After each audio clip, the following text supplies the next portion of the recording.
Assalamualaikum warahmatullahi wabarakatuh. Bertemu kembali pada pelajaran matematika. Bagaimana kabar anak-anak hari ini? Semoga hari ini anak-anak dalam keadaan sehat. Silahkan anak-anak simak materi berikut. Yang pertama tadi, kalau kejadian pertama kan irisannya kosong ya. Kalau ini ada irisannya nih di tengah sini. Nah, sehingga untuk menghitungnya nih sebenarnya sama. Ini juga atau nih. Tapi di sini dia dikurangi irisannya, ya, karena irisannya tadi kan ada. Nah, untuk contohnya lebih jelas ya, kita perhatikan, 2 buah dadu dilempar undi bersama sebanyak 1 kali. Peluang munculnya mata 4 pada dadu pertama. Nah, misalnya ini kejadian A ya, kejadian A ini sebagai kejadian yang muncul mata 4 pada dadu pertama. Berarti yang depan angka 4, 41 gitu ya, 42, kemudian ada 43, ada 44 dan seterusnya 45 sampai terakhir berarti 46. Jadi yang depannya ini angka 4 gitu ya. Ini adalah kejadian A. Kejadian B-nya berarti munculnya 3 pada dadu kedua. Berarti yang belakangnya angka 3. Berarti bisa dari 1, 3, 2, 3, 3, 3, kemudian ada 4, 3, ada lagi 5, 3, terakhir ada 6, 3. Nah, ini ya, ini kejadian muncul 3 di dadu kedua. Nah, kalau kalian perhatikan, A iris B-nya berarti apa nih? A iris B. Nah, ya sama ya. Ya sama berarti mana? Ada nggak? Nah, ini kan, ini ada 43, di sini juga ada 43 nih. Berarti A iris B-nya kalau saya tulis jadi 4,3. Nah, seperti ini.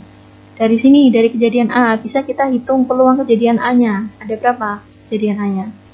Ada 6, ya. Berarti 6 per, nah, 2 dadu kan? 2 dadu berarti 36. Ini kejadian A. Kejadian B-nya peluangnya berapa nih? Berarti sama ya, ada 6 juga. 6 per 36. Nah, peluang yang irisan, berarti peluang A irisan B, hasilnya adalah berapa nih? 1 ya, 1 per 36. Nah, kalau ditanya peluang mata 4 atau 3, berarti kan peluang A gabungan B, gitu ya, atau A atau B. Berarti peluang A ada 6 per 36, ditambah 6 per 36, dikurangi irisannya, jangan lupa. Ya, berarti hasilnya adalah 11 per 36. Nah, ini untuk contoh kejadian yang tidak saling lepas. Berikutnya ya, saya lanjut. Nah, ini untuk kejadian yang saling bebas. Kalau kejadian A dan B dikatakan saling bebas jika kejadian A tidak mempengaruhi terjadinya kejadian B dan kejadian B juga tidak mempengaruhi terjadinya kejadian A. Jadi tidak saling berpengaruh. Ya, kejadiannya nanti dihitung dengan menggunakan rumus PA irisan B sama dengan PA kali PB. Nah, kalau kalian ingat ya, kalau irisan di himpunan itu biasanya disebutkan dalam dan ya. Jadi peluang A dan B nanti tinggal dikalikan. Nah, seperti ini. Untuk contohnya kita perhatikan. Ya, untuk contohnya di sini diberikan sebuah dadu dan sekeping mata uang logam yang dilemparkan bersama-sama sekali. Pertanyaannya, peluang muncul mata dadu 3 dan gambar. Di sini kata kuncinya ya, dan gambar. Nah, kita juga perlu membuktikan apakah kejadian ini kejadian yang saling bebas atau tidak ya. Nah, nanti caranya silahkan kalian perhatikan dulu ya untuk NS-nya. NS itu adalah ruang sampel dari kejadian ini. Ingat ya, kalau dadu itu ada 6, mata uang itu ada 2, berarti 6 kali 2, berarti total NS-nya ada 12. Nah, kemudian kalau misalkan saya tuliskan kejadian A-nya di sini adalah kejadian muncul mata dadu 3. Berarti apa saja nih kejadian A-nya? Bisa saya tuliskan ya, misalkan kejadian munculnya mata dadu 3 ya berarti 3 dengan angka, gitu kan ya? Atau bisa juga 3 dengan gambar. Nah, seperti ini untuk kejadian A-nya. Kalau ditanya peluang kejadian A, berarti ada berapa nih banyak NA-nya? Ada 2 ya, 2 per NS-nya ada 12. Nah, ini berarti 1/6 kalau disederhanakan.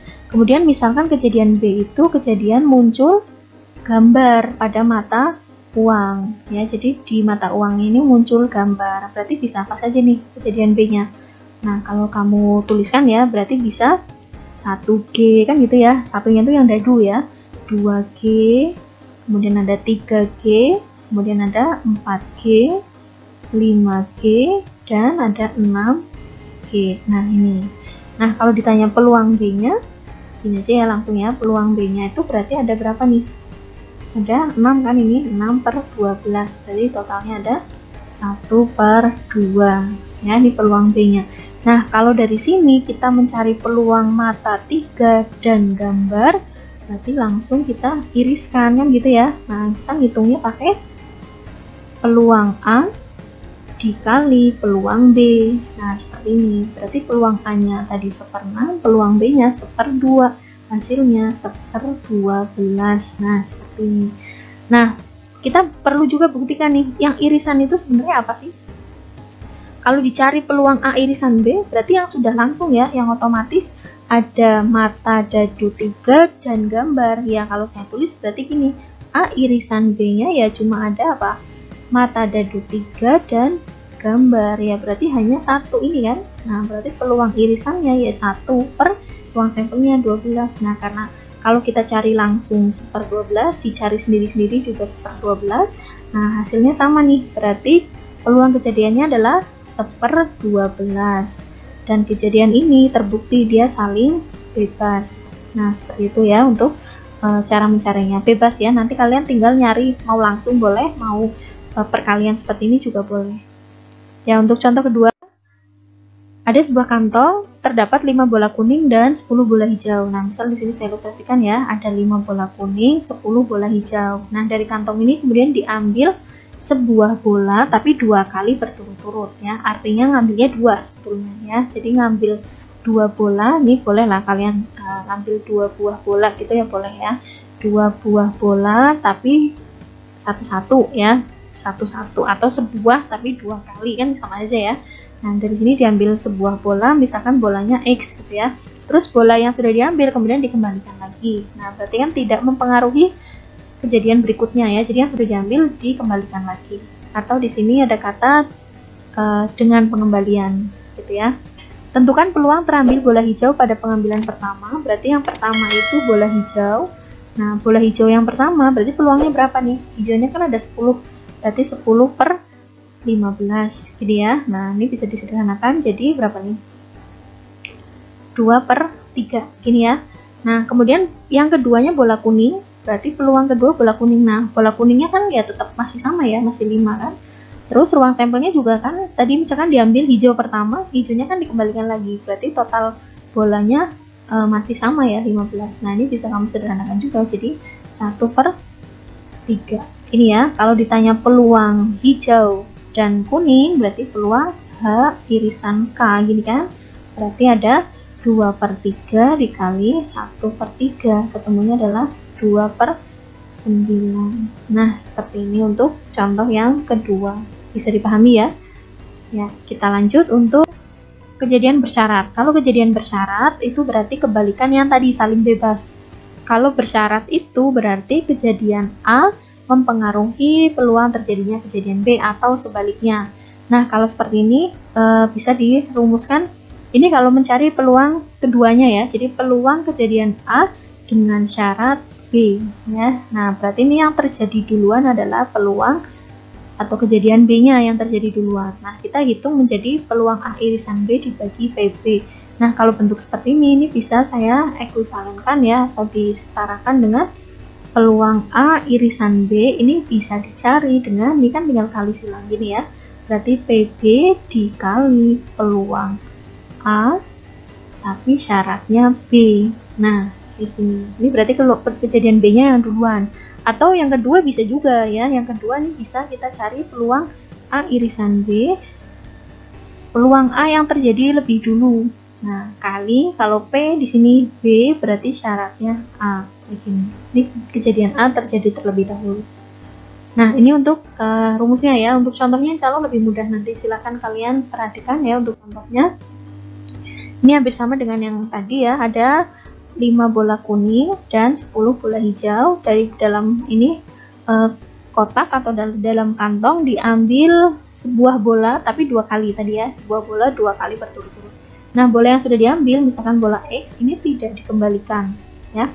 Jadi pengambilannya ini berturut-turut tanpa pengembalian. Nah, artinya yang sudah diambil otomatis mengurangi jumlah bola yang ada di dalam kantong. Nah, yang ditanyakan peluang terambil bola hijau pada pengambilan pertama, bola kuning pada pengambilan kedua. Berarti yang terjadi pertama kali kan peluang hijaunya dulu kan. Nah, berarti bola hijau diambil berapa nih bola hijaunya? Ada 10 ya, 10 per 15. Berarti total disederhanakan ya, ini jadi 2 per 3. Ini kan, tapi peluang keduanya kuning, tapi udah syaratnya hijau gitu ya. Nah, kalau seperti ini berarti pengambilan bola kuning, nah kuningnya kan masih ada 5, tapi hijaunya tadi kan sudah diambil 1 kan, nah berarti hijaunya tinggal 9. Berarti kita tuliskan 5-nya bukan per 15 lagi, tapi per 5 tambah 9, berarti 14, karena sudah diambil hijau yang pertama tadi. Ini ya, jadi 5 per 14. Nah, dari sini peluang hijau dan kuning, berarti ini udah ada syaratnya, peluang bersyarat ya. Peluang hijaunya berarti ada 2 per 3, kemudian peluang kuning syaratnya hijau, ini ada 5 per 14. Nah, dari sini sederhanakan lagi bisa ya, ini 1, sini 7, berarti ketemunya 5 per 21. Nah, ini contoh yang kejadian bersyarat tadi. Contoh lagi ya, biar lebih paham. Nah, di sini Indra memiliki 6 ekor ayam yang ditempatkan dalam satu kandang, misalnya ada 6 ekor, terus ada 2 ekor ayam jantan dan 4 ekor yang betina. Indra akan memindahkan 2 ekor ayam ke kandang lain satu per satu. Nah, logikanya kalau yang satu udah dipindahkan ya, satu diambil misalkan, kan nggak mungkin dikembalikan lagi ke kandang. Nah, artinya peluang kejadian ini kejadiannya bersyarat. Yang ditanyakan peluang 2 ekor ayam betina, jadi dua-duanya betina. Misal kita ambil betina yang pertama, ini ya, betina yang pertama berarti kan masih ada 4 nih, peluangnya berarti 4 per 6 gitu ya, sederhanakan boleh, jadi 2 per 3. Kemudian ngambil lagi peluang betina yang kedua. Nah, ingat, betina yang pertama kan udah diambil, berarti sisanya tinggal 3, berarti peluang betina yang kedua tinggal 3 betina per, nah totalnya ya tinggal ini kan, tinggal 5, berarti 3 per 5. Dari sini berarti peluang betina dua-duanya ya, atau P1 iris P2, berarti peluang betina 1, 2 per 3 dikali 3 per 5, gini kan. Nah, ini bisa disederhanakan ya, hasilnya adalah 2 per 5. Nah, seperti ini untuk contoh kejadian